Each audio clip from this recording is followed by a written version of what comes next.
A light magnitude 2.8 earthquake hit 56 kilometers, 35 miles, away from Bintuni, Provinsi Papua Barat, Indonesia, in the afternoon of Monday, June 9, 2025 at 5:45 p.m. local time, GMT+9. The depth of the quake could not be determined, but is assumed to be shallow. The quake was not felt, or at least not reported so.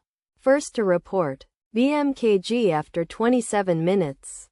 The earthquake occurred 3 days after a magnitude 3.2 earthquake had hit on Friday, June 6, 2025, at 6:28 a.m. GMT+9 local time, in 76 kilometers, 47 miles, distance to the southeast. Data source from Volcano Discovery. Did you feel it? Let us pray. May the earthquake that occurred not affect our brothers and sisters there. May the earthquake not happen again. And may God protect everyone. Amen.